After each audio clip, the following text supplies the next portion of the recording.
From Cedar Park, Texas, live, it's Timberwolf Night in America, our season finale. It's the Vype Live Network, and tonight another hour and a half of nonstop honking of the Cedar Park horn. I'm the V of the T, Brad Cohn. This is our 14th and final show of the season, 168th show overall in 12-plus seasons spread out over 14 years now and 8 venues. We're at Taco Palenque, just west of the intersection of Cypress Creek Road and La Caline. We'll be on the air here until about 8 o'clock or so. Come on down, join us, get some great Mexican food. While you're at it, I like the Tampaqueña dinner. With me tonight, from the Ohio University, the man from Athens, Ohio, twirling the knobs and shifting the levers that control the fire fountains and the big green head, keeping our kite from drifting into the power lines, the chief engineer of this enterprise, Cecil Kokenauer. Thanks, Brad. Great to be here again with you tonight. Unfortunate circumstances, but here we are. We'll talk about it. Shane Scholwinski is our quality assurance agent tonight, closely and diligently monitoring the broadcast from that super-secret, high-tech, low-maintenance, ultra-modern, technically advanced, stealthily cloaked pinnacle of online broadcast technology and bulwark of artificial intelligence that is the Vype Studios, making sure that we don't sound like Charlie Brown's teacher. I always loved that when the Charlie Brown specials came on. All right, we got 3 guests tonight. The V of the LT, Michael Rose, that's the voice of the Lady Timberwolves, as Mike does the broadcast for both the volleyball team and for women's basketball. We'll be talking about both of those programs tonight. Also, the head cheese of Vype programming and the V of the VV, that's voice of the Vandergrift Vipers, Merle Bertrand, and our ultimate guest, head football coach Michael Quintero. He will reminisce with us about this terrific 2025 football campaign.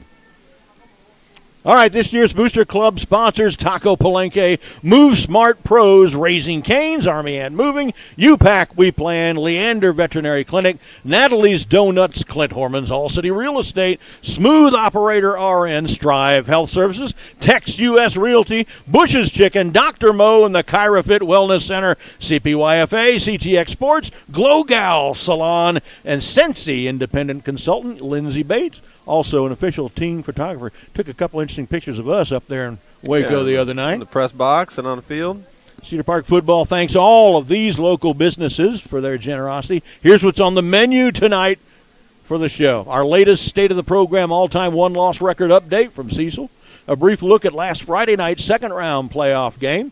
A glance at the final season stats, a final look at how former players and coaches' teams did last week, a look back at the full season with Coach Quintero. Then we'll bring on Michael Rose via the LT, talk volleyball and women's basketball. We'll talk with Merle Bertrand about a number of things. Finally, a look forward at football for 2026. But we'll start out the evening, as always, with a trivia question for Cecil, and it is this. In how many different fields of endeavor has Cedar Park High School won state championships? That's a good one. I'm going to say 8 with a total of 24. They're good guesses. Individuals have won state 26. titles. Okay, that's even better.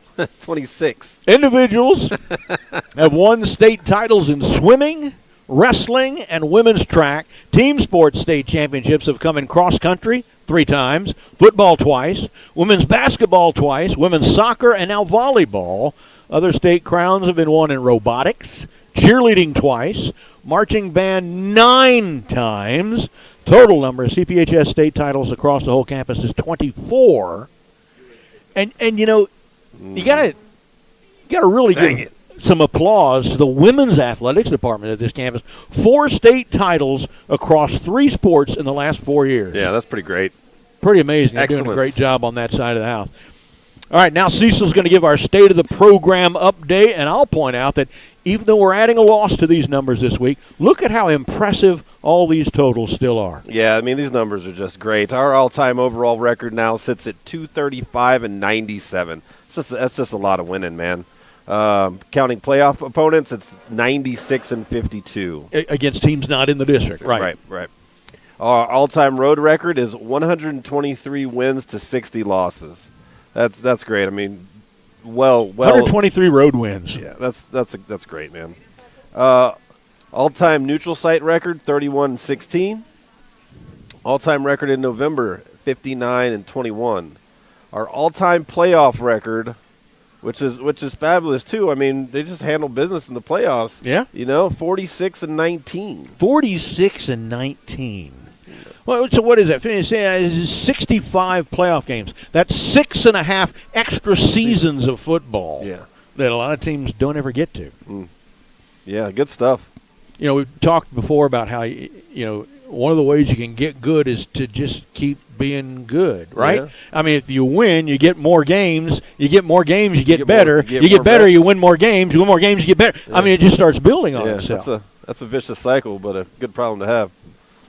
All right, now a review of the 43-36 playoff loss to the Wakeland Wolverines at Waco Midway the other night. And we broadcast that game, and it was an entertaining game. Mm-hmm. We unfortunately lost a 16-0 first quarter lead to fall in that game after we actually also had a 36-33 lead very late in the third quarter, but offense couldn't move the ball much in the fourth quarter, and we gave up a touchdown, a field goal to lose 43-36. Here are the final stats. First downs, they outdid them there, 27-23. Outrushed them, 55 carries for 361 yards and a 6.56 average. Wakeland, 27 rushes, 133 yards, 4.93 average. Through the air, 7 of 19, but for just 87 yards. First time in years that we've not thrown for 100 yards or more in consecutive games. Both playoff games, strangely enough. Yards per attempt was only 4.58 for Cooper and his crew. Wakeland, really good through the air. 18 of 26 for 392. 69.23 completion percentage, 15.08 yards per attempt. They outdid us in total offense, which didn't happen much this year.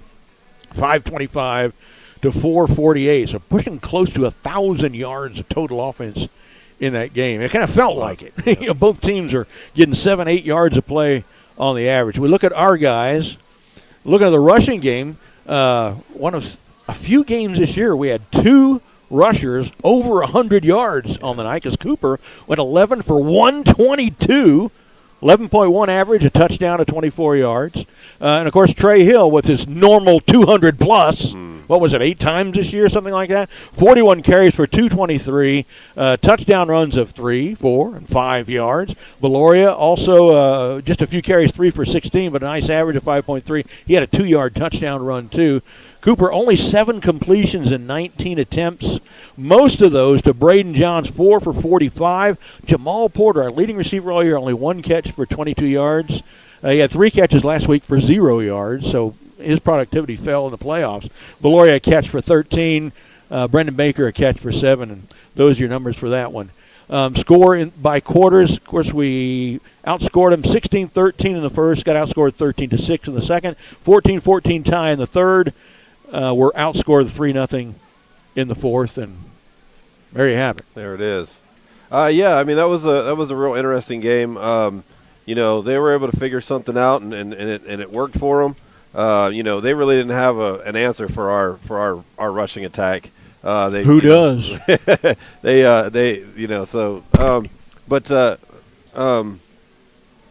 Just a unfortunate time to not really, finish it. But, I mean, overall, the season's been fantastic. We're going to bring Coach Q on for a moment and talk a little bit about that game. And, Coach, we were doing a lot of things right, and then all of a sudden the whole game turned. What in your estimation, was the thing that turned that game on us? A lot of it was playing behind the chains. We were able to tempo them early until we got penalties. That's right. Put you behind the chains, it slows the game down. So we're having to slow everything down, and I think that hurt us a little bit on offense. And then, obviously, on defense, we're just, I felt like we handled the run really well. Nobody's really handled their run real well all season, and they got a couple big plays on us in the pass, and which I think just kind of lit a fire in them a little bit. Yeah, they had a 24 and a 13-yard touchdown run, and that's 37 of their 127. Outside of those 2 runs, they only got 90 yards rushing. Right. Yeah. I mean, they've had a good running attack all season. From the games that we watched, and we watched all 11. So I feel like the kids played really well in the box. Like I said, we just came down to a little bit of tackling in the second level. I felt on Friday night that hurt us. on a couple big plays that they had that I feel like ignited their offense a little bit. So, and you're right about those penalties. You know, we had 7 for 62 yards, and that's actually probably below average in high school. Above average for us this year. We had really good on penalties, only 4 or 5 a game, certainly less than 62 yards a game. But it's not just the penalties. It's like none of them failed to cost us something. It wasn't a false start on 2nd and 5, now it's 2nd and 10. It was, holding on a 27-yard gain for an important first down and brought it back. They were all like that. Yeah, they were penalties that had just no penalties are good anyway, but when they happened, the times that they happened, it just kind of deflated us when we were moving the football, which I think just kind of took some of the momentum away from us a little bit. You just can't do that in the playoffs. You're just everybody that's playing at this time of year, they're all good. Yeah, and you make mistakes like that, and it'll cost you in the end. And it did. Well, there's only one school in each classification whose season ends the way they want it to, and most of them end like the one ended for us. That's Coach Contero talking about the last game. We're going to come back to him in a little while and reminisce about the season as a whole. But now we're going to take a look at Trey Hill's final numbers in our school record book, and oh my God. Pretty spectacular numbers. I'm looking at the long list of most yards rushing in a game, and the list goes to about 57 guys. And at the bottom, Thomas Hutchings against Ennis in 2014 had 157. So everything else above that is larger than that. And look how many times Trey Hill is on this list. 1, 2, 3, 4, 5, 6, 7, 8, 9, 10, 11, 12 times in those greatest 57 numbers. And we'll just go from the bottom up. He had 163 against Harker Heights last year, 166 against Vandy last year, 170 against Eastview in 23, 202 against Leander this year, 206 against Eastview this year, 211 against Huntsville on the road this year, 218 against Hendrickson in 23, 218 against Leander in 23. I think those were back-to-back games. 220 against Chaparral this year, 223 against Wakeland the other night, 229 against Lake Belton this year, 246 against Georgetown just in the regular season finale, and then 374. Clean the wax out of your ears. That is what I said. 374 yards rushing against Tyler in the first round playoff game just this year. So, we're looking at in the last 3 games, let's see, 5, 6, 30 plus 8, 9, 913 yards in the last 3 games. All of them playoff kind of games. That's gross. A district championship game, a first round, second round playoff game. Yeah, almost 1,000 yards rushing in those 3 games. That guy's he's different. Had a great O-line pushing for him too. One of only 2 guys ever to rush for 300 yards. The other, Dedrick McKnight, blew past his 301 against Cy Creek in the 08 first round. So both times we've had a running back go for over 300 yards. We're in the first round of the playoffs and in a loss. Oh, no. Second round playoffs for our case. But both cases a loss in the playoffs. Most 200-yard plus games, he's got 10. The next guy's Quentin Smith with 7. Wow. Most 150-plus games, he's got 13, ties Quentin's 13. Most 1,000-yard rushing seasons, he's got 2, tied with Brian Hogan, Tyler Smith, Rupert Edwards. Quentin Smith had 3. Then we look at most yards rushing in a season. That's Trey by 404 yards over the next best guy. 2,300 exactly this year. He also is at number 10 on that list with 1,337 in sophomore year, 23. Most yards rushing in a career, didn't quite have enough games to catch Quentin Smith. He only finished about 110 behind him. He's got 4,334 in what amounts to, we had 11 games his sophomore year. He only played 5 his junior year because he was injured, and he played 12 this time. Yeah, without that, he's probably past Quentin. Yeah. Without that turf toe injury. Right. Most yards rushing in 1 quarter. He's at 6, 7, and 8 on that list of the top 10. 118 in 1 quarter against Tyler, just last week 4 last. 113 against Belton this year. 109 against Eastview his sophomore year. Most rushing attempts career, 712. Next guy's Rupert Edwards, 606. Most rushing attempts in a season, he is at 2 and 3 with 304 this year. 283 in 23. Rupert Edwards is on top. That of was rushing attempts. Rushing attempts in a year. Man, he carried the ball a lot this season. Really, especially late. Yeah, it was just so hot. Yeah, man. They couldn't stop him, man. Keep it rolling. I know. Just keep trying to make them stop him until they can prove it anyway. Most rushing attempts in a game, this last one, 41 against Wakeland. School record for that. He's also at number 5, 33 against Hendrickson in 23. He's at number 7 twice with 31 against Tyler a few weeks ago and against Georgetown the week before that. So look at all the carries he's gotten. That's that's over 100 carries in the last 3 games. He's also at number 8 with 30 against Lake Belton in 25 and Georgetown in 23. He's at number 10 with 27 against Huntsville this year and against Consolidated in 23. And he's at number 11 with 26 against Leander in 23. So 1, 2, 3, 4, 5, 6, 7, 8, 9 appearances in the top 10 figures for rushing attempts in a game. Oh, man. Highest yard per game average in a season. He's at 3rd, 191.7 this year. Man. Quentin Smith is at 195.6 in 99 and 193.7. So just a couple of yards ahead of him in 2000 and in 99. Highest yard per game average in his career, 154.8 in the 3 years, 23 to 25. Quentin was uncatchable there, 193.3 throughout his career. So he's still 40 yards ahead of him there. Trey's 13th in the highest yards per carry average of a season with 7.57 here this year. He's 17th in highest yards per carry average of a career with 6.13. He's 19th in highest yards per carry average game with 12.4 against Rouse in 2024. When you're talking about yards per carry, I think, 13th, 17th, 19th, that's not so good. I calculate there's been 24,000 carries, a little more than that, in Cedar Park history. So you're 13th, 17th, and 19th. Yeah. Pretty good. A little different when you look at it from that perspective. We are going to miss Trey Hill. Yeah. All right, we're going to bring on a special guest now that just kind of happened to be here. We've already got 3 guests that we want. Kira grabbed that mic from Merle there. Kira Cox is in the house, and Kira has become my broadcast mate on the Wolfcast, which we used to know as the morning announcements when we were all in high school. Got a TV show for it now. And Kira's the sports correspondent that leads the Wolfcast in the media department there at CPHS. How you doing? I'm good. How are you? So you and your family are just here eating at Taco Palenque tonight.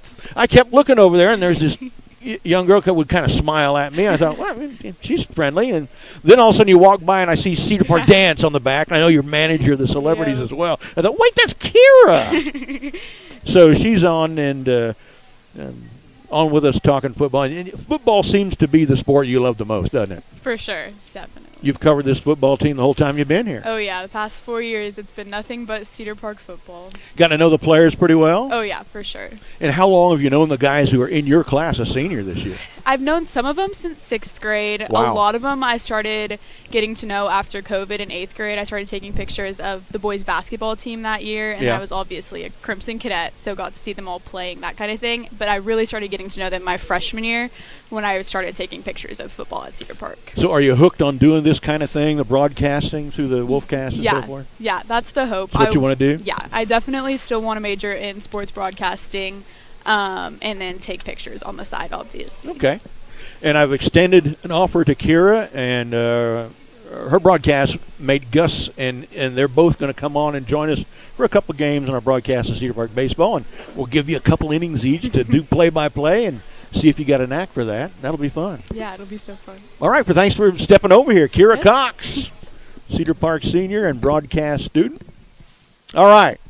Now here's Cecil with scores from the general Austin area from this last week of action. All right, Brad. These are all second-round playoff games. Vandegrift, they took care of business and handled San Antonio Brandeis 37-7. And we'll talk with Merle about that when he comes on. He broadcasts that game for Vandy. Brenham in a close one with Liberty Hill. Brenham comes out on top 27-24. Lake Travis barely gets by San Antonio Brenham with a score of 13-7. A lot of their games this year have been very low scoring like that. They have a great defense and a bad offense. Dripping Springs scores big over San Antonio Harlan 52-28. San Antonio Johnson 56, Hutto 37. Bastrop took it to Waco University 69-42. That's a high-scoring game there. Bay City, they took down Austin LBJ 34-19.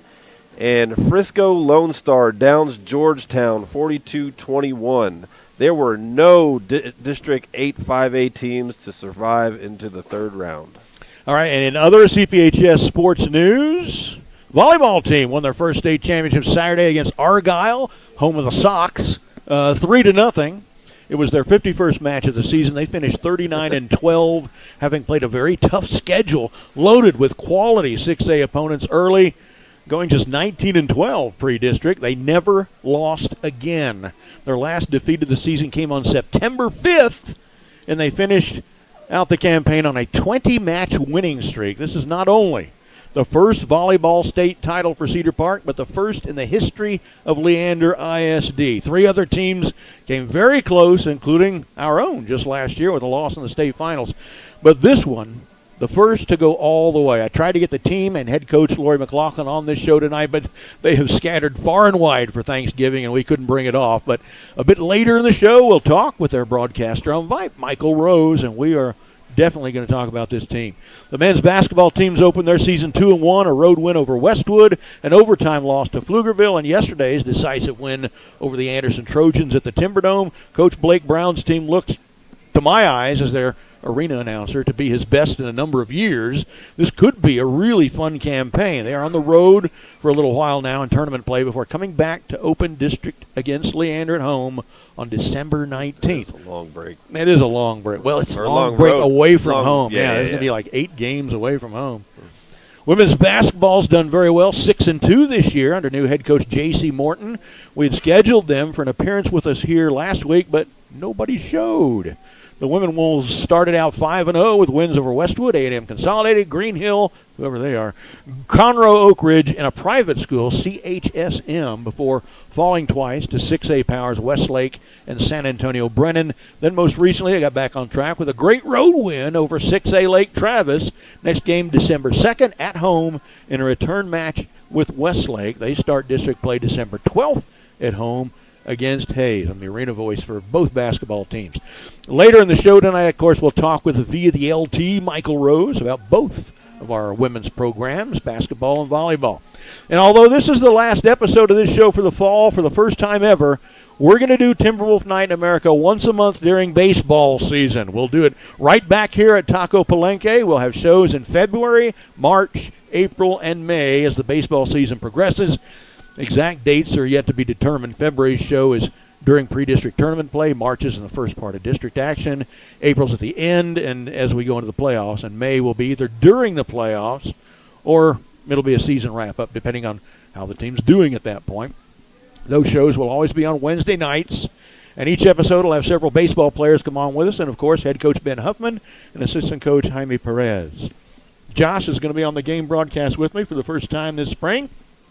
We're going to have a multi-camera setup, and we'll have a load of fun bringing you Timberwolf baseball, both the games and on our new spring editions of Timberwolf Night in America. Now here's Cecil with his weekly report on how our notable former players and coaches' current teams fared last week. Well, first off, I hope in these baseball preseason tournaments and scrimmages, we get to meet up and play Cedar Park versus Stony Point. Oh yeah, yeah. Cecil's son plays for Stony Point. Get my son broadcasted here, and then maybe pop in and pay y'all a visit on the program. Yeah. But anyway, our former head coach Chris Ross is the current offensive coordinator and assistant head coach at Stephen F. Austin State University.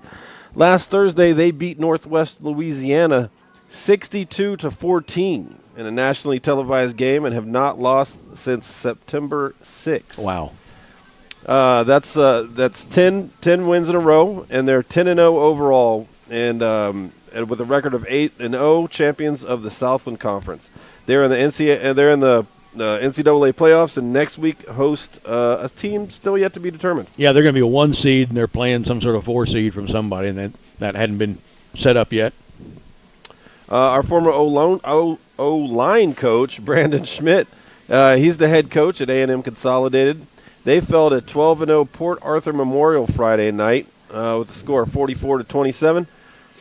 The Tigers finished the season 9-3. Tyler Moore, former Cedar Park assistant coach, is now the head coach at 7th-ranked Prosper. Last week, the Prosper Eagles beat Richardson Berkner 50-24 and now face 12-0 South Lake Carroll. That game will be played at the old Texas Rangers baseball stadium, now called Choctaw Stadium. Is that the big brick monstrosity? The ballpark at Arlington, with the office park in center field. Yeah. Boy, right. Tyler's team 50-24. Every score I've seen this year, except the one they lost to Allen, which is in the 20s, both of them. They are just piling the points on people. His offense knows what it's doing too. They sure do. Former quarterbacks coach at Cedar Park, Nick Rogers. He is the head coach at San Antonio Piper now. The Warriors beat Corpus Christi. I always say Corpus Christi. Sounds like a cereal. Yeah, that's not a good cereal. Corpus Christi Flower Bluff 42-35 last week and now face 11-1 Smithson Valley in the third round. Piper lost to Smithson Valley 27-17 in a district game on September 17th, so that should be an interesting rematch. Carl Absack, who led us to 2 state title games and won it all in 2015, now leads the Lufkin Panthers. They fell to Pflugerville Weiss 52-14 last week and finished the season 8-4. That Wright Weiss squad is dangerous. They're very good. Only Tyler Moore at Prosper and Nick Rogers at Piper survived round 2, and of course Chris Ross is going to the NCAA playoffs with Stephen F. Austin. So all our former coaches and players' teams made the playoffs. Only 2 of them, Joe Willis at Crosby, Brad Willard at Liberty Islau, lost in the first round. So good to be a lifetime Timberwolf. Yes, sir. All right, in this spot over the last few weeks, I've given you some words for contemplation of former coaches and players that we have tragically lost. Also a nostalgic look at the football voyages of our seniors. And some fun stories about a frightening human being that was my high school football coach. Last week, being Veterans Day week, I told a story from my childhood about some of the men I knew of who risked it all and some who gave it all in the service to their country. I've gotten some very positive responses from several of you out there about these stories. It was an experimental thing, just kind of trying out the approach, but your enjoyment of them makes me think I may keep them up for next year's version of the show. We're going to take a short break, and when we return, more nonstop honking of the Cedar Park horn, so stick around. You're listening to Timberwolf Night in America, live from Taco Palenque in the heart of Cedar Park, right here on the Vype Live Network.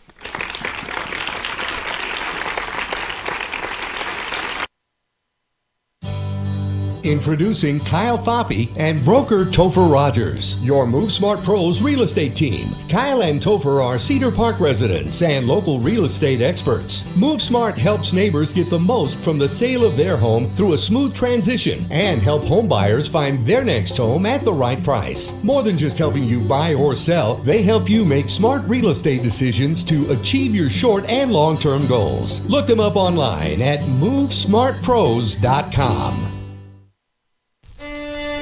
Welcome to Taco Palenque, where the magic happens at this very moment. And especially for you.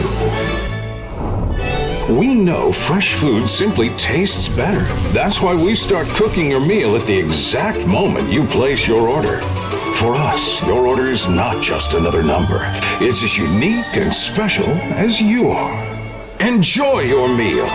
Taco Palenque, food in real time.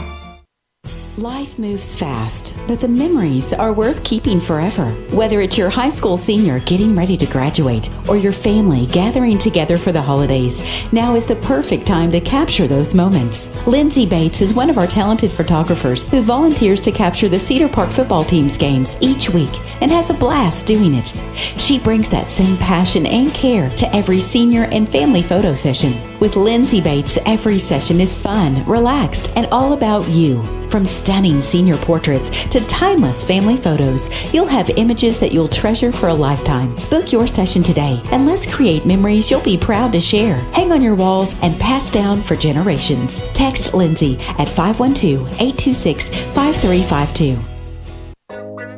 At Raising Cane's, we focus on being the best at one thing and getting it right every time. Which is why every chicken finger meal we serve is marinated, hand-battered, cooked to order, and made just for you. Quality isn't complicated, and our menu is proof. Raising Cane's Chicken Fingers, one love.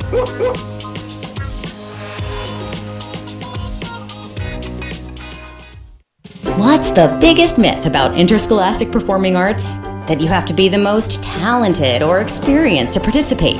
The truth is, anyone can be a part of their school's performing arts. There are countless opportunities for students to participate, from theater, choir, and band to speech and debate. The bottom line, if you want to perform, there's a place for you. This message presented by the NFHS and the UIL.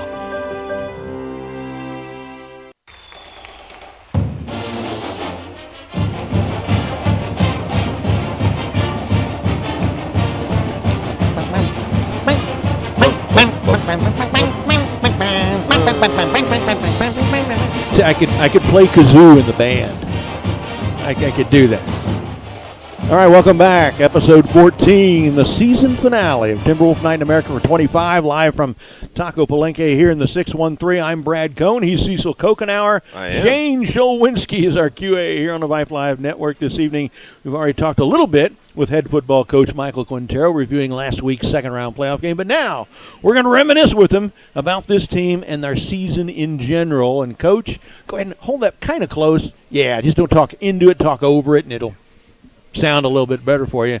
Coach, this is your fifth year here, right? Yes, sir. How did that go so fast? It's been real fast, actually. I feel like I just moved here yesterday, so my wife and I were talking about that actually this last week and how fast it's been going. And plus I've got two kids that are in elementary now, so it's like we're growing up fast. Brought one with you. Who's this with you tonight? This is my son, Maddox. Hey, Maddox, how you doing? Tonight. I see he's got a TIE fighter. You better keep that away from me. I might want that. Yeah, he's a big Lego guy. All right. Well, this was an interesting season. You know, we lost the first two, lost the last one. In between 8-1, win the 13th district championship in school history.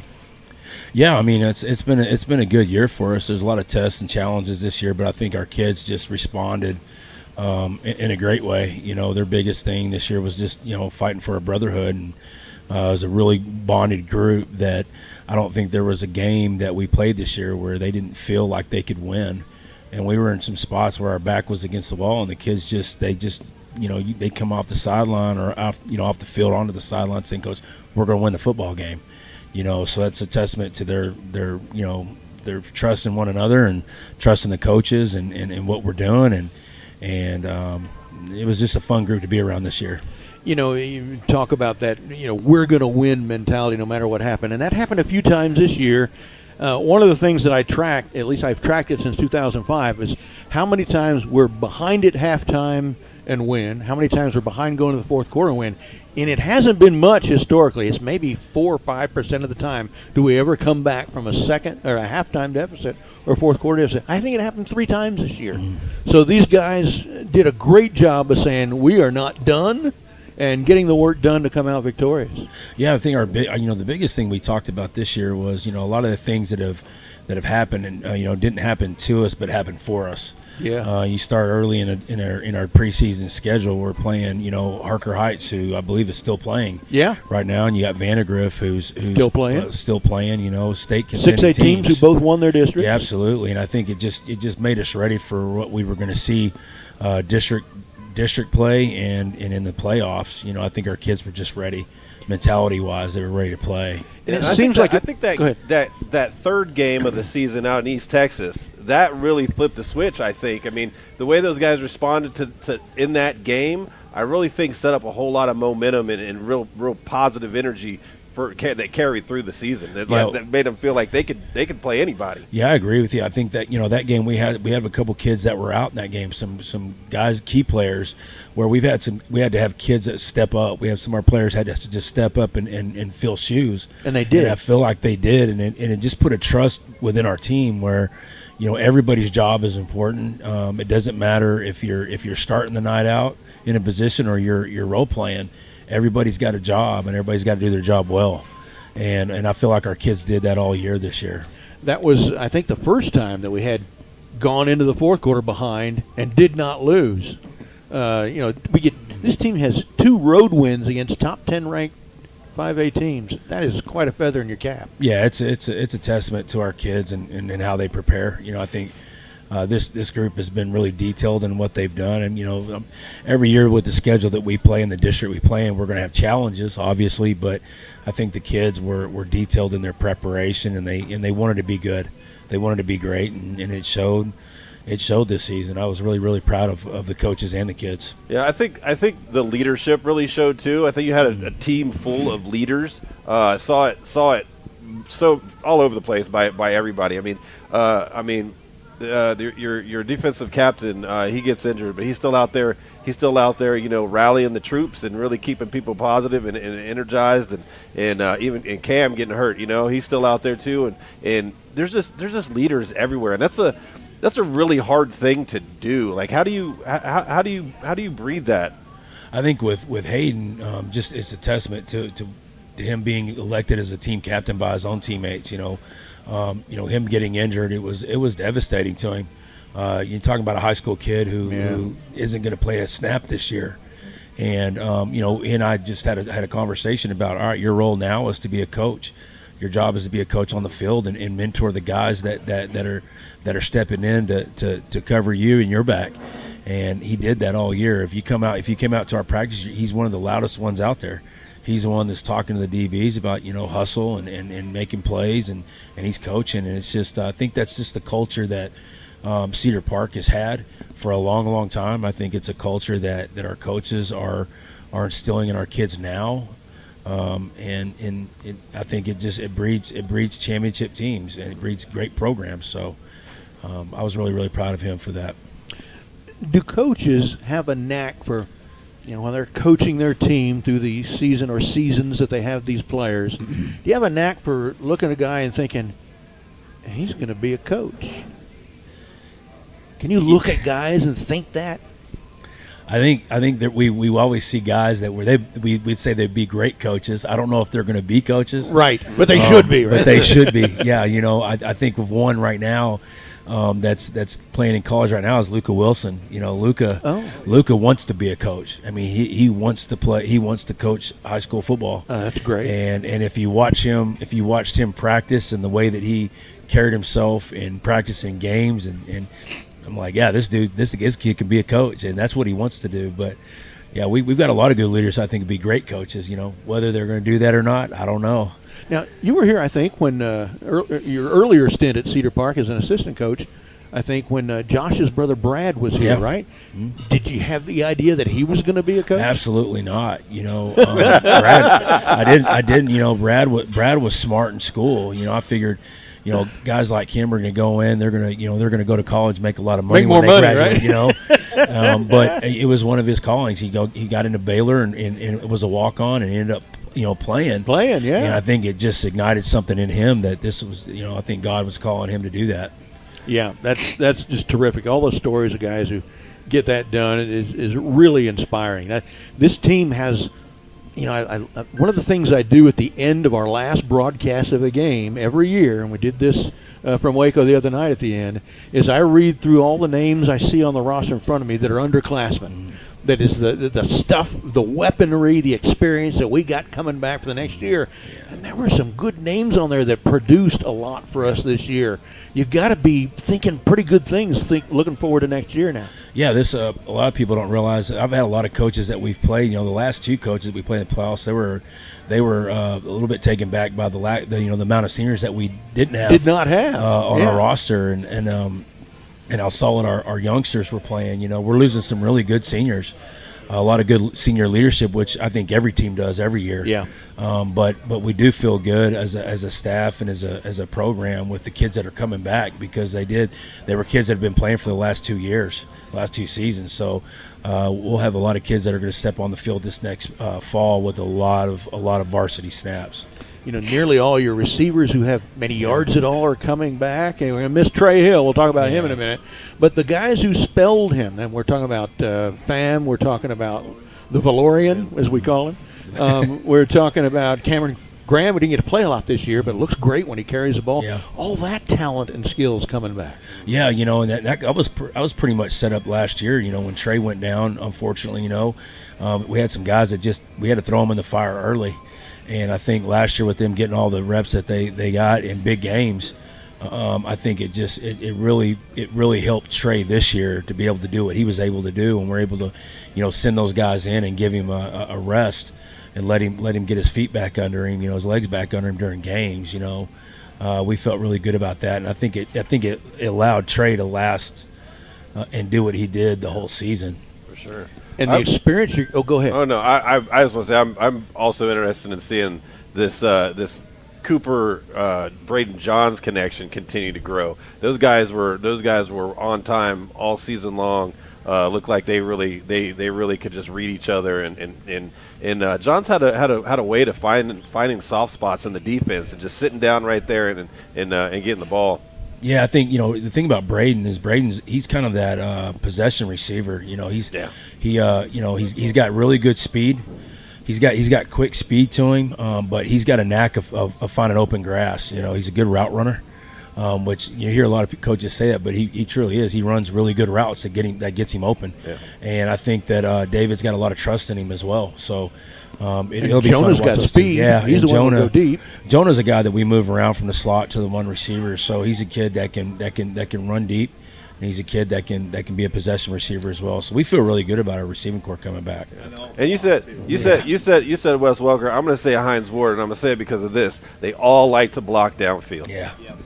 And they do it well. That's something we talked about in the off season, spring football. Is that if you're going to be a great receiver, you got to learn to block, and it's vital on the perimeter, especially with some of the things that we do. But I was also going to set you up as an unselfish teammate. We run the ball too, so you've got to be able to block, and you've got to be able to block in screens as well. And that's something those guys, Coach Hudson instilled in those guys this year about taking pride in their perimeter blocking. I think it was night and day between this year and last year. And, your offense, the weapon that was piloted by David Cooper as a quarterback, and the main weapon mounted on its wings was, of course, Trey with his running prowess. It was astoundingly good this year. We only punted 19 times in the regular season. That's not even twice a game. There was two weeks in a row that we didn't punt at all. Punt. Yeah, that's always good when our Coach Huffman can walk into the punt meeting and with the punt team and, hey, it's always good when we don't have to punt. So we're looking at the next team, and their punt block stuff. But, Trey just ran determined this year. He had a lot that he was trying to prove. He proved and he it. carried that, and he did. I think that Trey's been under the radar. Mm-hmm. I think even this season he's been under the radar with people that are watching him play or didn't know about him. I think that he probably would have had a lot more stature going into the season if he would have played the whole season this last year, because I've told everybody he's always been here. This is the type of kid he's been, and it's always been that way. So when he was on the show with us earlier in the season, we kind of asked him what his goal was, and his goal was to go off. And that's exactly what he did, man. That's just a great mindset. How many people have you ever seen? 1, 2, 3, 4, 5, 6. The last 7 games go 200 yards or more. I've never seen that.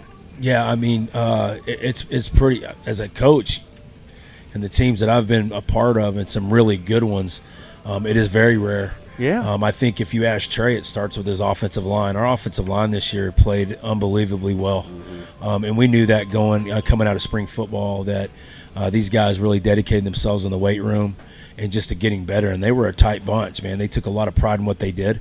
And they took a lot of pride in the yards that Trey carried this year, and it's something that Trey bragged on them for. So that camaraderie between those, Trey and Trey, the running backs, really in our offensive line, it's just a tight bunch, man. They respect each other and they work hard for each other. So. Yeah, I'm looking at the season stats here, and we're looking at his last 4 games: Leander, Georgetown, Tyler, Wakeland, which happened right there in a 3-week span, basically. He ran for. Clear out your ears, folks. 1,045 yards and 15 touchdowns. There are backs across the state. Most of them don't do that in a season. He did it in a span of 3 weeks, basically.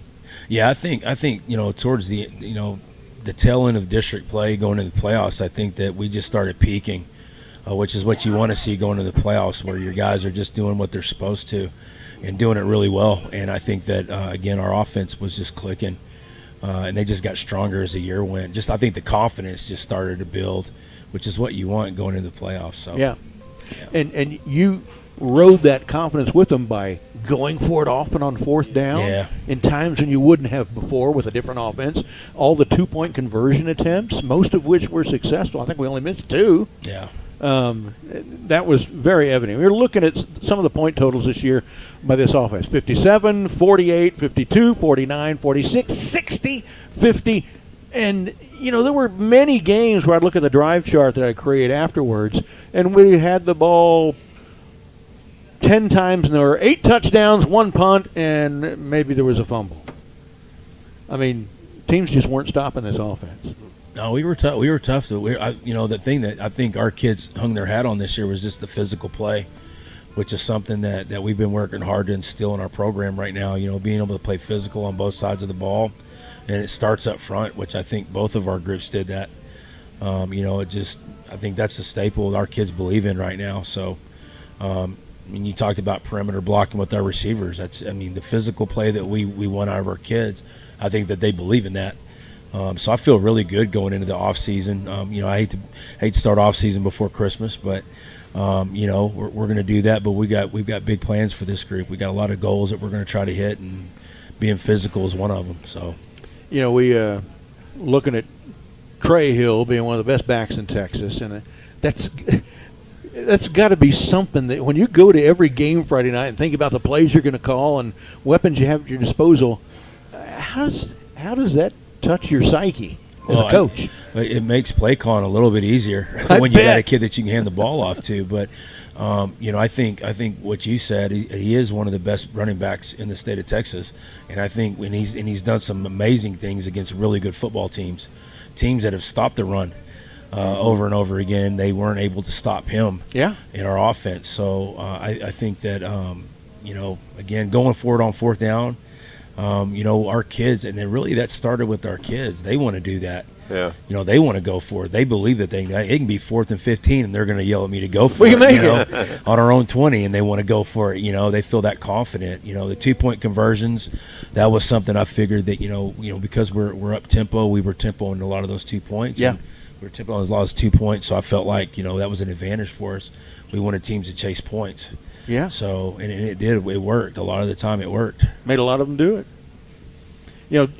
Trey, clearly the best back in the district, yet there's another back in the district got offered by Texas. So if Jet Walker gets offered, can go play for Texas, Trey can go play for Georgia. Oh, man, Trey's going to have his options. He's already got them. I think that his recruiting process is about to get started. It's going to explode. Yeah, I know some of the teams that are looking for him are Air Force, Houston, Texas State, and that's fine, but he won't have to settle for that. I'd love to have him in Columbus. Hey, that'd be pretty cool for Trey. No, I think Trey. I think that he's on everybody's radar now. We're getting just a lot more looks from recruiters with him. I think that him coming in and getting the film he received this year, man, it did nothing but help him, and that's just due to his hard work, man. He was determined. He didn't let an injury set him back. I mean, he worked his tail off to get where he's at, and it's well deserved. Great numbers. I'm about to yell out the numbers he ran for from Huntsville on. There's a weird one, Rouse, only 56 yards. Did he come out? I think it was only 14 carries for 56 yards. Yeah, did we not need him, or did he get hurt? Or no, we just what we felt like we could rest him a little bit. Okay, and Cooper played got 104. It helps when you have David back there running the ball too. Dual threat kind of guy, but yeah, we kind of dispersed the carries in that game. We felt like we could. Yeah, we against Huntsville, 211. And let me hover over this to get the touchdowns. 211 with 2 touchdowns. Against Chaparral, 220 with 5 touchdowns. Rouse, we mentioned, only 56 on 14. Then Eastview, 206, 3 touchdowns. One of them 94 yards. Longest run from scrimmage in Cedar Park history. There's another record I didn't mention that he's got. Glenn, another night we didn't use him a lot. 135, 2 touchdowns. Lake Belton, 229, 3 touchdowns. Leander, 202, 3 touchdowns. Georgetown's district championship game, 246, 4 touchdowns. Playoffs now. Tyler, 374 and 5 touchdowns. And against Wakeland in the finale, 223 and 3 touchdowns. It just sounds like I'm lying. Nobody's going to believe that. Oh, you made that up. Yeah, it's pretty amazing, man. I'm so proud of him right now. I'm ecstatic for what it's going to do for him, because he wants to play college football, and he's going to have his shot. He will. We ask a lot of them. They're seniors. Okay, yeah. So you want to play college football? That's a goal a lot of them have. His is very legitimate, and we always ask them, "What are you going to study? What are you interested in studying in college?" The whole point of playing college football is to get that education for free. And he said, "I haven't decided yet. I'm leaving my options open." So that's fine. That's cool. A lot of good schools out there teach you a lot of good stuff.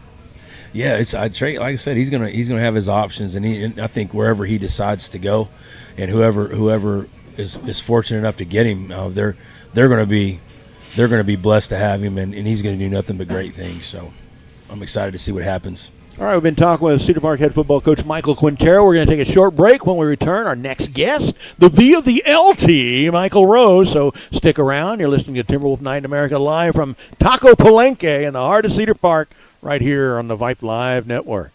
Lindsay Bates has been sharing Cincy in Cedar Park for the past 19 years, connecting with so many of you and filling your lives and homes with fragrance. If it's been a while since you've used Cincy, or if this is your first time hearing about it, Lindsay is ready to help scent your home, car, office, gym bag, and more. Cincy makes it easy to fill every space with scent you'll love. Create moments, spark memories, and turn your house into a home that welcomes everyone in. Cincy with Lindsay Bates, filling homes with fragrance, memories, and Timberwolf pride. Discover your favorite fragrance today at ilovewickless.com. That's ilovewickless.com. Filling your life with fragrance, one scent at a time. Introducing Kyle Foppe and broker Topher Rogers, your Move Smart Pros real estate team. Kyle and Topher are Cedar Park residents and local real estate experts. Move Smart helps neighbors get the most from the sale of their home through a smooth transition and help home buyers find their next home at the right price. More than just helping you buy or sell, they help you make smart real estate decisions to achieve your short and long-term goals. Look them up online at MoveSmartPros.com. Welcome to Taco Palenque, where the magic happens at this very moment. And especially for you. We know fresh food simply tastes better. That's why we start cooking your meal at the exact moment you place your order. For us, your order is not just another number. It's as unique and special as you are. Enjoy your meal. Taco Palenque, food in real time. At Raising Cane's, we focus on being the best at one thing and getting it right every time. Which is why every chicken finger meal we serve is marinated, hand-battered, cooked to order, and made just for you. Quality isn't complicated, and our menu is proof. Raising Cane's chicken fingers, one love.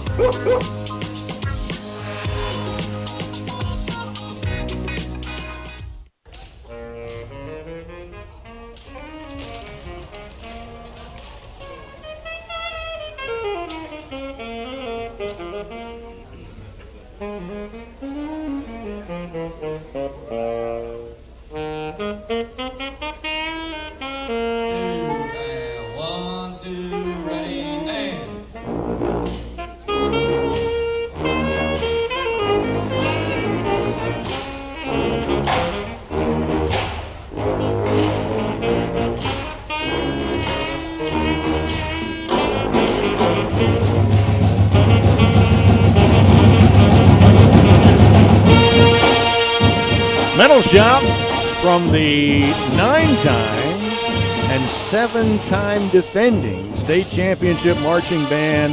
Was informed that their most recent win of that means that Cedar Park's marching band has won more state championships than any high school in Texas ever has. Wow. Pretty cool. Pretty that's impressive. awesome.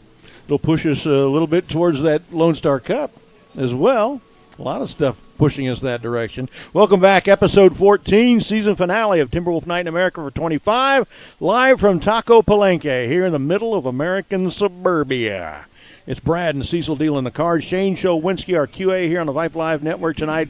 We've been having a great time talking with Cedar Park head football coach Michael Quintero, and now we're going to bring in the voice of the Lady Timberwolves, the V of the LT, both for basketball and volleyball. That's Vype's Michael Rose. How you doing tonight? I am well. Thank you for having me. So glad you could come and join us. We tried to have the volleyball team on, and like I said earlier, they're scattered for Thanksgiving. Yeah, couldn't they're partying, come. I'm sure. So we'd like for you to talk a little bit about the team. You broadcast for them some this year. I did, yeah. It was pretty epic. Tell about that, as the kids about would that say.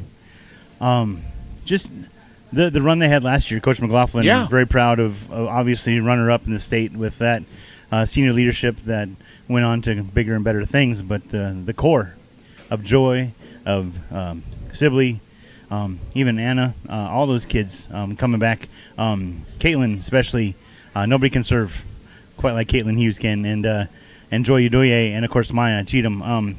These young ladies that are up and coming, young underclassmen, as it were, have a big knee pads to fill, I guess, as it were.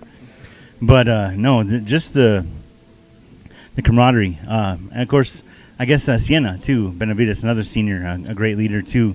Just having that mindset of this is what we're supposed to do. This is where we're supposed to be. This is how we're supposed to do it. And each and every time, and picking up things each and every match, each and every set of what Coach McLaughlin was doing. Have you ever been to a Cedar Park volleyball match? When they are serving, she has her clipboard, and she will point on the floor, use the clipboard as the floor to tell the server where to put the ball. I'll have to pick up on that next time. So that's how intricate this program is, and how well run it is by Coach McLaughlin. That's awesome. And these young ladies executed, obviously, all the way to the state championship. So. We had Cheatham and Caitlin Hughes on as a halftime guest for one of our football broadcasts 2 or 3 weeks ago, and they were great guests. Confident with the mic, knew what they were talking about, and I was hoping to get Joy on too, because two of our football players through the years are Udoye and Cheatham. Sure. And their sisters are those girls winning a state volleyball championship now. That just felt good. Absolutely. Maya's heading to Incarnate Word, and Joy's headed to Stanford. Stanford. So, yeah. You know what she's going to study there? I know she's going to dominate in volleyball, that's for sure. So that's just tremendous. Yeah. I got to see my first Cedar Park volleyball game this year because we had a bye week, and we also did something different with this show that week. And so I went to a Tuesday night. No, that's what it was. We had our Tuesday night show. I went to a Friday night game because we weren't playing football. Oh, sure. Yeah, it was a home game against Liberty Hill. Okay. And good one to go to. They swept them 3-0. Yeah, Liberty Hill was a top 10 team when we played them, and so were we. Swept them 3-0, and it made them not look like a top 10 team. It did not. Well, I was really impressed with the quality of play. Liberty Hill's second in the district, 14-2. Yeah. No, the 2 losses. And then two to Cedar Park, and then another one in the playoffs. In regional finals, yeah. So. And they're a good team. Yeah, swept every time. That's. I was really impressed with the quality of play. Last time I went to a high school volleyball game was many years before that, and that's not what I saw back then. No. This looked like I was watching, Texas and Georgia volleyball teams play. Just to speak to the level of intensity of drive, everything physical, just all the parts of volleyball here for these young women. Joy, the killer, right? She's a hitter, and she gets up there.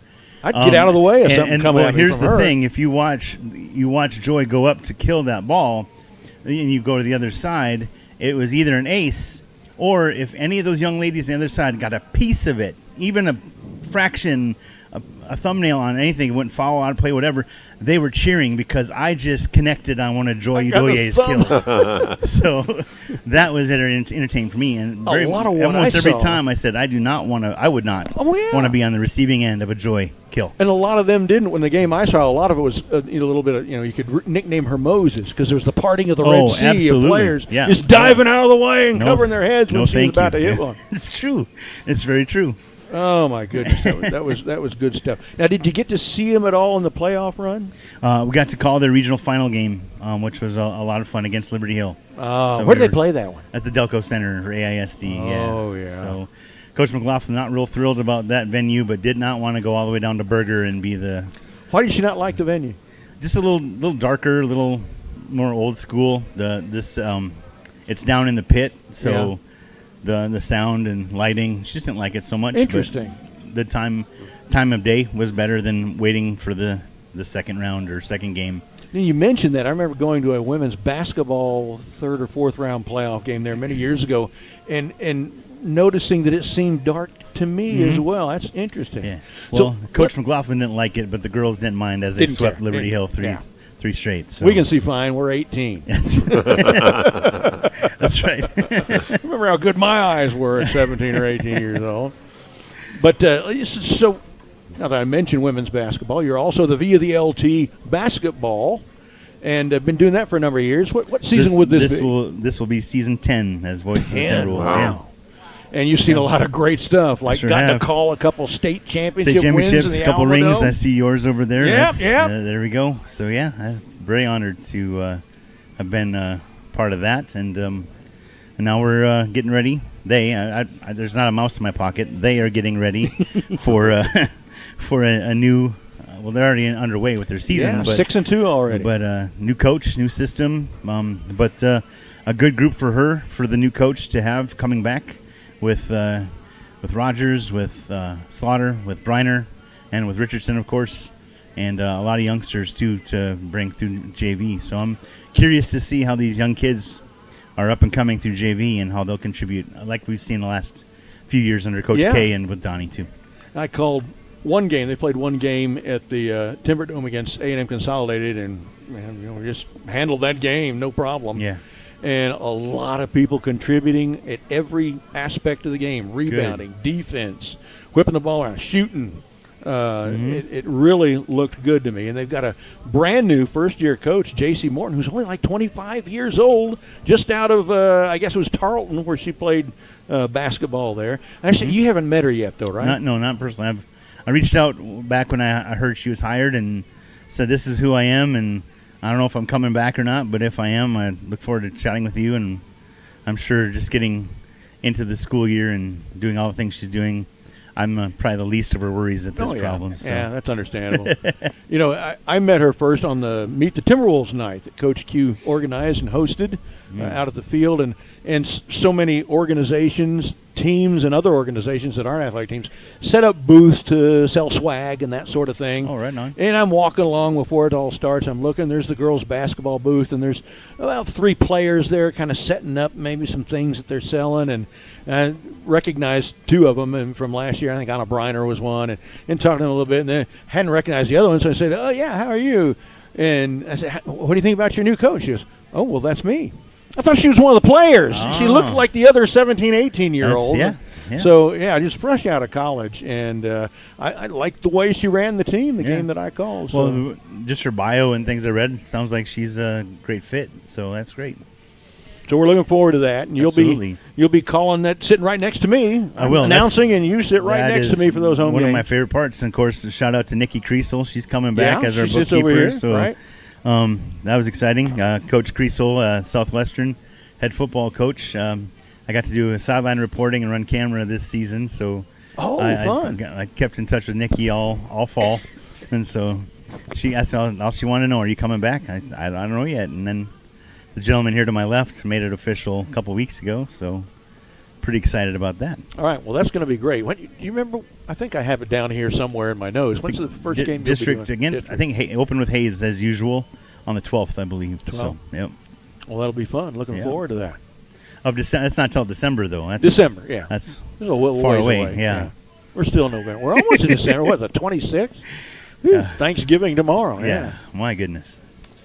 All right, thanks. Michael Rose, the V of the LT, both volleyball and women's basketball, joining us.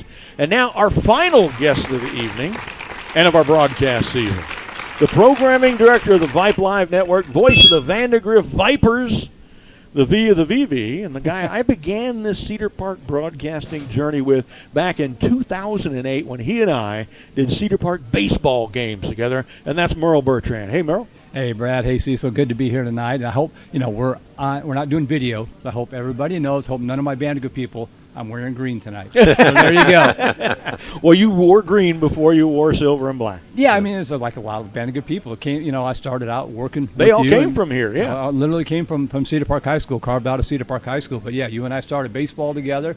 Cedar Park has been part of what was then KMAX Sports, turned into Vype since the very beginning, a cornerstone school for us, if you will. So when you're not playing Vandergrift, I'm cheering for Cedar Park for sure. That's understandable.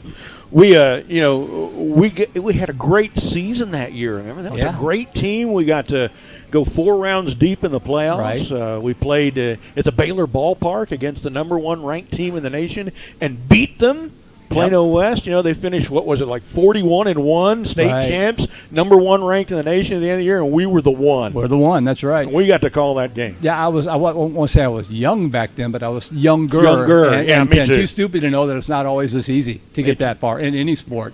And it's so great to see Cedar Park football back to where it needs to be this year especially. Yeah, in 2008, I was 49, so I'm 66 now. Right. How are you doing? I'm coming up on 63. Yeah. We're both a little grayer to be than 18 we were. again. Oh, right? yeah. Yeah. I just want the eyes to work like they did at 18. Yeah. So how long have you been doing Vandergrift now? Was it since the school opened? Pretty much. I mean, the school opened in 2009 was just freshmen and sophomores, so they didn't have a varsity schedule then, except they did a couple of basketball games. The first ever Vandergrift broadcast was in 2009. They had freshmen and sophomores and actually made the playoffs that year. I didn't do the game. I think they went 9-21. They put them in a UIL district. They didn't have juniors and seniors? No, they were in some like a 3A district, I think, and they were like rare. the number 4 seed at the time. And I didn't do that game. I came over in 2010. I had been doing Westwood for 3 years and had no idea where the school was. I saw McNeil Drive, and I thought, that's got to be over by McNeil High School somewhere. And looked at, where it's at. So I've been at Vandy since 2010. Yeah, we get to see every time we play Vandy, either at our place or at your place. Yeah, and that's a great rivalry. I'm glad that Coach Quintero and Coach Sanders have kept that up because even though, we'll see what happens next year with redistricting. It might be in the same district next year. But you'd have to be 5A or we'd have to be 6A. I think we're going to drop down. That's the rumors. It might be dropping down. Don't know for sure. But even regardless, I'm glad that rivalry has kept up. It's good for both schools. It's good for both schools, yeah. There's a lot of, as schools grow, adding Rouse, adding Vista Ridge, all that kind of stuff. But as you said, Vandergrift literally came from Cedar Park. That doesn't happen very often. A lot of those first teams, I saw Tim Prukop at the game last week. A lot of those first teams, those guys thought they were going to wind up playing for Cedar Park and wind up going to some school they never heard of, wearing colors they weren't even aware of at the time. So it's such a great rivalry. I think it's just ingrained in both schools. I don't think the new people in the area really understand the rivalry, but the folks that have been here forever, they get it. Yep. Tim Prukop was our color commentator 2009. When Jim Byerly, Josh's uncle, did play-by-play of the or the home games when I was the stadium announcer at New Bible. And Tim was so funny because Cedar Park was playing Westwood at the time. I was doing Westwood play-by-play, and we would do this thing at KMAX Sports where the color commentators would flip booths in the third quarter. Right. Yeah, the KMAC Cups. Yeah, the KMAC Cup game. So Tim came over to the Westwood booth, and the Westwood color guy, I forget who it was, went over to Cedar Park. Right. And, I'm kind of talking to him a little about Cedar Park's program. And Westwood breaks off a long touchdown run, and Tim goes, damn it. So he was a rookie at that. Yeah, that's right. But he was very good. So much knowledge of the game. Maybe Rodney? Yeah, that's right. Tim was he was the starting quarterback for USC? Cal Davis, I think it was. Yeah. In the national championship game that Southwest Texas won in like 1986. Wow. He lost that game. And so always has hated what is now Texas State. Yeah, there you Took go. a national championship from him. Right. But he was a terrific. He got for us as a halftime interview one of the games that he was doing for us. What is his name? Jack Yarrell. Anyway, he's the guy that Matthew McConaughey played as the head coach that brought Marshall back after the playing. He was our halftime interview one time. And I let Tim do that. Yeah. And it was just a great interview. It was great to have Tim on. Yeah, he's a good guy. He's been, like I said, I saw him last week, so he's been a supporter ever since. And a lot of those people, just like at Cedar Park, they support the program, and even after their kids are long gone and graduated, they stick around. They keep supporting the program any way they can. Well, that's great. What's going on now with the latest with Vype? Now, folks, we started out doing this with a group called KMAC Sports, and that was its own entity for a number of years. They did kind of on spec. They would bid to do games for random games, random schools, week in, week out for a number of years, 3 or 4 years, 2004, 5, 6, long in there, something like that. And then they got the idea to let's see if we can cover a whole season for a team, and I think that started with Georgetown, Liberty Hill, and Cedar Park. Yeah, those are the three. And then brought on Westwood, I think, mid-season, either the first or second year, they started to run it as a real company. And, man, it was a big deal back at the time. We've got 4 games tonight. Yeah. And now 4 games is an off night. And one of the pioneer of this, too, nobody was doing this back then. Right. We were rare, the schools that got to do this back then. Now everybody does that. Yeah, I mean, had to when people would say, well, what station are you on? Well, no, it's like radio, but it's online. And, video wasn't even a pipe dream back then. Nobody knew the term streaming at the time. That's exactly right. Yeah. We had talk shows then. We didn't have podcasts. Right. So that's kind of how far things have come. But we still call this a talk show. And it is. I'm old school. I still call it a broadcast. My boss calls it streaming. And that's streaming is when you set up a camera and you stream it. These are broadcasts. And it took me 4 years to finally get it into their heads. There is a difference. So that's right. It's a good point. Yeah. So we're Vype now. How long have we been Vype? We got Vype bought KMAC. Vype bought KMAC in 2018, summer 2018. Wow, it's been that long. It's been that long. I know, it's crazy. And for that first year, it was sort of a KMAC Sports powered by Vype, as they were kind of building the brand. Then kind of came over to be just Vype Live in 2019. And Vype as a company is located in Houston, and they're incredibly Houston-centric. Yeah. It took me forever to get them to think outside of the Houston bubble. And in Houston, they're known primarily for the content. You see it all the time on the Vype website. Yeah. Interviews, podcasts, the media day kind of stuff. And in Austin, Vype is only known as a broadcast unit because of the core built up here with KMAC Sports. Right. It's only in maybe the past 2 years that I've started doing some content, and Coach McLaughlin has been doing media days and graphics and that kind of thing. That's kind of spreading like kudzu the way the broadcast used to in the early KMAC days. Yeah. That hey, Vype as a company does more than just broadcast. And in Houston, it's sort of the other way around. Like, oh, you guys broadcast and live stream too? We didn't know that. You didn't. And it just kind of takes a while for that to spread. We're up in DFW now, a little bit down in San Antonio. Haven't spread much down to the Valley or West Texas. I'm working on that, but it's been growing slowly but surely. And Merle's one of the busiest mans in the state in the broadcast business every week, especially as the week comes to fruition, putting the broadcast together and assigning crews and all that. And he'll send out a message a couple days before our Friday night game. Which nobody reads. And That's not true. I read them. and we're on it, and he's sent it to like 169 people. And he'll start, one time I counted, and there's like 57 broadcasts that he had to coordinate and get going and cause happen and assign crews to.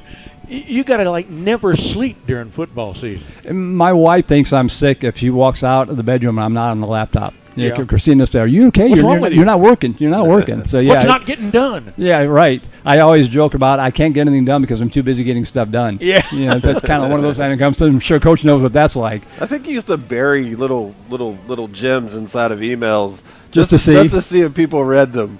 Yeah, I will get calls all the time. It's 6:45 on a Friday night. People asking me questions like, "Come on, man! I know you didn't read the email." Told you that. Yeah. He's right. You ought to put little bombs in the message just to see if. And if you get here, send me a message that says 777 or something. Just bury it in there just to and see how many 777s you get back. Yeah. But it's fun. I mean, I always, even though I'm busy and even though I'm quote unquote a Vandergrift guy, I always cheer for the KMAC, the Vype schools, Cedar Park and all the schools we have here in Austin. We had so many of them this year. Yeah, I have to say for myself, I was very happy for you when Vandy finally pulled off the state title. Won the state title. I was really happy that happened for you. I have been trying for a long time. We got to do the 12 state championship and the 15. Been trying for a long time to talk to anybody who's kind of doing this sort of thing that we're doing. I know a lot of people to describe what that's like and the feeling that gives you. And now you know it too. Yeah, and you had warned me because they had reached a state championship game in 2024. 22, and they lost to DeSoto in that one. You told me at that time, enjoy that experience because it might not happen again. Might never happen again. And they wound up getting there last year with a team that really nobody had on the radar. Knew it was going to be a solid team, but a state championship. They lost to Cedar Park. Lost to Cedar Park, win a state championship. Yeah. And that was kind of a wake-up call to them. And it was so much fun. And this year's team is somehow doing it again. So young, they're starting 4 sophomores on defense. Nobody does that at the 6A level. Yeah. And they kind of look like it early in the season, but they've kind of put it together, and we'll see how far it goes. When we played y'all, your center got hurt. Yeah. I think came back for the end of that game, but I think he was out past that. Is he back yet? I think he's back. I think the offensive line is back together. They lost one of their leading tacklers. They lost the fastest guy on their team. They lost their backup quarterback and probably number 2 receiver in the Dripping Springs game. Wow. But the game was already out of hand just on a freak injury. They, like all teams, injuries are just part of the game. Next man up, yeah. So, Merle, I'm going to solicit this right now. If you keep going, talk to me about coming to join you on a broadcast. I'll do stats for you and stuff. That would be great. Yeah. Yeah. I'd be happy to do that. That would be awesome. Be happy to do that. As long as I don't have something getting in the way of that. I do 4 basketball teams now, 2 at Cedar Park and 2 at Concordia. Right. It'll have to go around that. Yeah. I'd love to do it. I mean, and for the Cedar Park folks out there, I hope they realize how lucky they are to have you and Cecil and Josh, a former player. I mean, I always joke that Brad Cohn bleeds green. If you cut him, he's going to bleed green. Vulcan, Josh is a former player. What people don't understand is, you're talking about KMAX Sports, you guys are the oldest. You're the oldest continuous broadcast crew. Some of the people have changed with Josh and Cecil coming in, but you guys have been together for about 10 years now. Since 12. Since 12, so 13 years. God, getting old. But I hope people understand and appreciate what a valuable treasure. You cannot replace muscle memory. When you can go back and talk to, I remember this guy's younger brother, or talking to Michael earlier about some of the Cedar Park volleyball players whose brothers played on the football team. You can't replace that when you get somebody new in there. It makes such a difference to the broadcast. Yeah. It helps that I happen to keep all the stats for the coaching staff, so I easily got stuff to look at and dig into, to bring up subjects to talk about and marvel at, like this stuff with Trey that's amazing to talk about. Yeah, and all the sponsors that have been around forever. We see that at Vandergift. I'm literally running an independent title sponsor that we cut the very first year in 2010. It's the exact same commercial. That's pretty cool. We just keep playing it over and over again, and the Cedar Park sponsors are the same way. A lot of them have been around, like Taka Palenque, have been around for quite a while now. Yeah. All right, we've been talking with Merle Bertrand here. He's the what do you call it? Program manager? What do you call yourself at Vype? When we were having those meetings over the summer 2018 with myself and Chuck Licata, who Chuck Licata. Yeah, who co-founded KMAX Sports with Kevin McAdams. But they were at the meetings like, what do you want to be called? And I said, how about broadcast director? Okay. How about Your Majesty? Yeah, there you go. So technically, I guess the title is broadcast director, but yeah. I call you the guru at the end of every broadcast I do. I've been called worse. The guru. I said a moment ago, I repeated Chuck Licata's name 3 times. And we do that on our broadcast every once in a while when his name comes up. And nobody knows why. So it's time to tell you all why. Several years ago, Chuck was running KMAX Sports. He pulled us aside and said, I like what y'all are doing. You're a great job on it. But you don't say my name often enough. So from that moment, every time his name came up, all of us, Jim started that. Chuck Licata. So we could get more, and we're still doing it. That's why we do that. Get them in all at once, right? Yeah. All right, thanks, Merle. We've got a few minutes left in the show. We want to do a quick look ahead at Cedar Park football for 2026, and I want to start off, as we always do at this point in seasons past, by reading the names of the players who will return their experience and skills to next year's team. This is in order by jersey number. Here we go. Jacoby Sims. Stud. Jonah Johnson. Stud. James Kukla. Ross Sorrell. C.J. Rogers. David Cooper. Ethan Carlson, David Garcia, Ja'Cory Sims, Deshaun Stewart, Kyson Pham, Grant Gauthier, Dylan Yeager, Hayden Hollander, Cameron Graham, Lucas Valoria, Reed Hewling, Madden Kiev, Carter Frith, Weston Kendrick, Tyler Thompson, Cohen Burton, Michael Morales, Gavin McRae, Jack Girardo, he was just a sophomore this year, Jimmy Aluko, Brady Britton, Kobe Tawdy, Cash Hill. Boy, it's going to be glad to have our center back.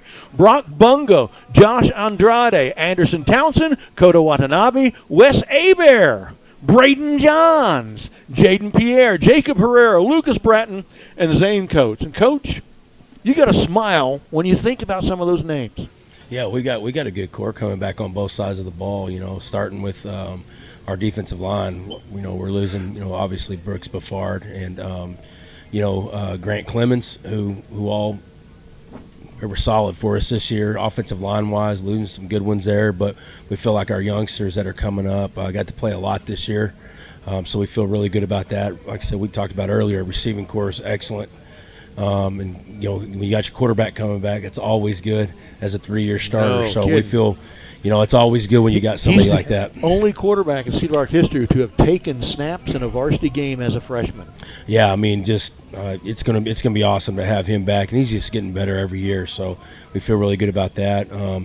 Got a few shoes to fill in the linebacking core, but we feel like our kids that played on our JV and got some spot time this year with our varsity are going to be solid. So we feel really good, man. It's I bet it's been solid. I feel good. Yeah, I do. I feel better even talking to you and knowing that you feel good. I feel really good about this next year. So it's a good feeling to have those guys back, and they're solid. Their leadership on that group, especially with our junior class, man, that are going to be seniors this next year, is just their leadership has been excellent. So. Now, outside of district, we're probably going to scrimmage Westlake again, right? Oh, yeah. I love doing that every year.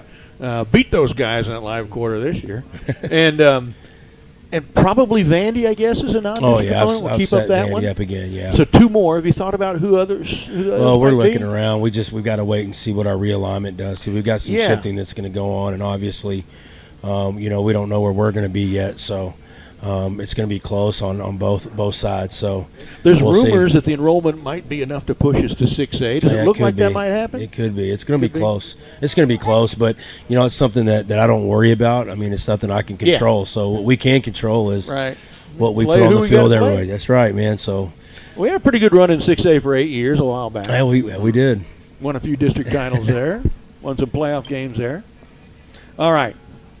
Now, before we close it out for tonight and for the season, let's go around the horn and see what each of us are doing for Thanksgiving, and I'll start. My wife Sherry and I are hosting 22 members of my family and hers tomorrow. We got a 28-pound butterball and a 7-pound spiral sliced ham and all the other accoutrements, stuffing, green bean casserole, sweet potatoes, cranberry sauce, scalloped potatoes, scrumptious rolls. What are your Thanksgiving plans, Cecil? So we got kind of lucky now. We're going to go to, instead of hosting this year, we're going to go to my brother-in-law's house. Oh, yeah? He finally bought a house. He wasn't in an apartment, so we always hosted. Now he's in a house. His turn. It's his turn now. So we're going to go over there, and we do Thanksgiving a little bit differently. We have a breakfast, a big Thanksgiving breakfast, and then we just kind of have some other snacks and stuff and just graze all day long. You don't want that afternoon meal to get in the way of football games, exactly, right? Exactly. So we'll be over there, man. We got a lot of people coming, man. We got stuffed French toast and bacon and quiches and chilaquiles and all types of great stuff. So really looking forward to it. All right, Merle, what are you guys doing? We're going to be pretty low-key, Christina and I. We're just, we talked about how busy I've been. So we're still taking down Halloween decorations. She's a big Halloween geek. We actually got married on Halloween, so we've got them all boxed up. So we'll be doing that, start cooking tonight and cook tomorrow and just kind of hang out. And, we've got 11 games, I think, coming up this weekend. We're still broadcasting in partnership with NFHS. So doing a little work with that to make sure that everything's all set up. And mostly just cooking turkey, her perky potatoes, stuffing, and yams, and dirt pudding, which is... Oh. I remember that. Yeah, we've been together for 25 years in January. I'm still trying to convince Christina that sugar is not a food group. But, the dirt pudding is a Thanksgiving must. So that's what we'll be doing, is kind of low-key watching football, cooking, putting away the decorations, and get ready for football this weekend. All right, Merle is like Cecil from the upper Midwest, Illinois, Chicago area. So some of the things that you all heard him talk about, you may not have heard of in the South. But all right, Michael Rose, what are you guys doing? Well, it's just me and my roommate. So her mother purchased a couple of big ticket items for us to snack on. My roommate just had knee replacement surgery, so I'm kind of a gopher, as it were. Yeah. So I'll cook some side items, and it'll be low-key Thanksgiving. I'll be watching a lot of football, gearing up to call a football game on Friday. So, all right. And we're going to give it to Brad Boschel, who hadn't spoken on the air tonight. He did last week. He is my spotter, sits to my left up in the press box every home game, and helps me figure out who did what, getting the numbers right, calling names out and all that. Brad, what do you guys got going for Thanksgiving? Pretty traditional deal. For years and years, we've gotten together at my folks' house with my wife's side of the family. Not much of my side of the family, but we're going to have, I believe, 16 or 17 folks there. If you smell me today, you're smelling pecan smoke because I just got done smoking a couple turkey breasts. I did some legs also, but honestly, they're kind of spicy and hot. They're not really a Thanksgiving deal, so we'll have those later. Spicy hot turkey leg. Yeah. Cool. All right. All the fixings, pies, desserts, you name it, it'll be there. Just a good time and eat, watch football, and have family. And burp. Yeah. All right, Coach Quintero, what are you and your family doing for Thanksgiving? Oh, we plan on just hanging out as a family on Thursday, just my wife and my 2 kids, and we got family that's spread all over the place, so we'll spend time with them at Christmas. But I think Maddox, that's what he wants to do, right? Yeah, Maddox, you can say a couple things. Say hi to people listening tonight. We're going to spend Thanksgiving with our family. All right. Good job, bud. Good job. All right. That's what we're all going to be doing Thanksgiving. All right. In closing, I want to thank my brothers in broadcasting, Josh Willard and Cecil Kokenauer, and, of course, Merle Bertrand as well, for another great broadcasting season as we continue following this amazing football program. We cherish getting to know so many people along the way, from Booster Club folks to fans to trainers, cheerleaders, players, and coaches. 12 games plus 14 episodes of this show for a total of 26 broadcasts this fall. Thanks to Merle, who has always been so supportive of this show and its concept. Josh's enthusiasm and wit bring so much spice to these broadcasts. And Cecil, who's produced the games for us since 2012, it comes to this show for the first time here in 2025. Cecil makes a great difference with his expert management of the broadcast and his technical troubleshooting skills that always keep us going. Cecil pioneered having our first ever remote guests on board via Zoom a few shows ago. These 2 guys give me the very best bomber crew in all the Vype network, and man, have I gotten spoiled to that. Cecil, what are your final words for this Thanks, season? Brad. I feel the exact same way, and thanks to Merle and the Vype network, and giving us a chance. I mean, calling games with you back in 2009. I'm up at Old Bible, and man, thanks for the Cedar Park community for allowing us to do this, and the coaching staff here at the football squad. I love doing this with you guys, man, and it doesn't matter if we make it to the state championship or we go out in the first round. It always ends too soon. Yeah. It always ends too soon. I remember even when we won a state championship, it seemed too soon. We're so good, let's play another one. Yeah, so, that gap in between seasons, I want that to go as fast so we can get right back to this. So. No kidding. And so another Cedar Park football season is drawn to a close. It was a very good one. Started out with a victory in the live quarter against Westlake. The team had 2 road wins over top 10 ranked teams. Their non-district losses were to 2 teams that won their 6A district crowns. This team won the program's 13th district championship, advanced to its 21st playoff appearance, played its 13th home playoff game, and won its 46th postseason game through the years. All of this fueled by the phenomenal performance of what I'm going to have to go ahead and say this now, is this program's best ever running back, Trey Hill. After a quarter of a century, Quentin Smith has finally been eclipsed. It might take another 25 years for Trey's numbers to be reached, but wouldn't it be way cool if it happened a lot sooner?